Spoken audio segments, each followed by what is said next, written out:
Whether you're pregnant or breastfeeding, what you're eating could have a huge impact on your baby. Nutrition for moms may seem overwhelming, but it doesn't have to be. Joining me now is David and Allie from Total Health and Fitness to share how new moms should adjust. Welcome, Allie. Hi, David. Thank you. Thanks for having us. So I know Allie said when she got pregnant, I want to start this with you and do this the right way. Yeah, I mean, it's all about the appropriate balance to make sure that you're going through the process healthfully. All right, so Allie, what was your thought process when you decided, all right, I want David to show me the best way that I can be healthy and be good to my baby? Well, when you're pregnant, you just want to make sure that you're doing the right things. Make sure that not only do you have your health in mind, but you have the health of your baby in mind as well. So you just want to go about it in the right way.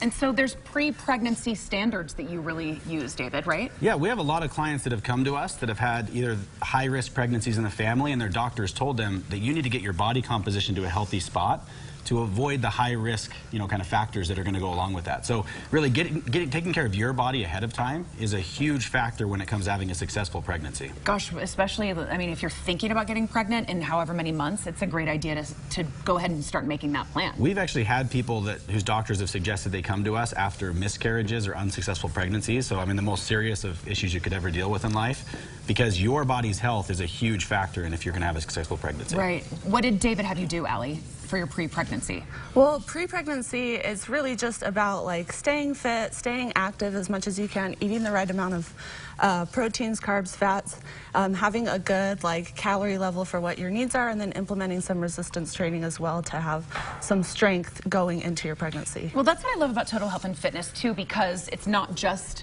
about the workout. I mean, you incorporate how you should be eating, what you should be eating, and it's different when you're pregnant, right? Yeah, so with pregnancy, a lot of times, and here's where I'm going to lose all female viewers, they talk about eating for two, but really when you look at what your body actually needs, and a lot of people at home have probably researched, you need about 300 additional calories when you're pregnant. Which is not eating for two. My doctor told me the same thing, so you're not in trouble. Okay. But he did say you can't eat for two or else you'll be gaining too much weight that's hard to lose. Yeah, it's just making it harder.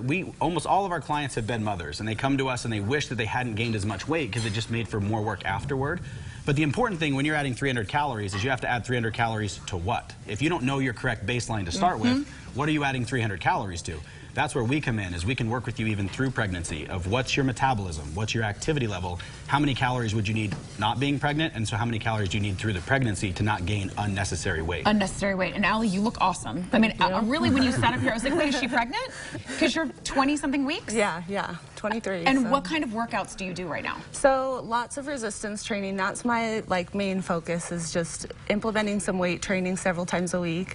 So I'm lifting weights, and then I also do a little bit of cardio as well, because that's important. But well, it's hard sometimes too because you're tired. Yeah. When you're building a baby, your body gets exhausted. Yes. But you have to keep doing this so it's good for you, right? Yes. And the good thing is, because I established those habits early on, I was able to maintain it now being pregnant as well. So I'm used to that, and working out also gives me more energy as well. So well, and Total Health and Fitness also helps you when you're nursing, because that's in a different phase of after having a baby. Yeah, just like with pregnancy, you do need additional calories. What's nice with nursing is there is a good indicator of if you're feeding yourself adequately, because your milk supply and the quality of that is going to tell you if your body has proper nutrition.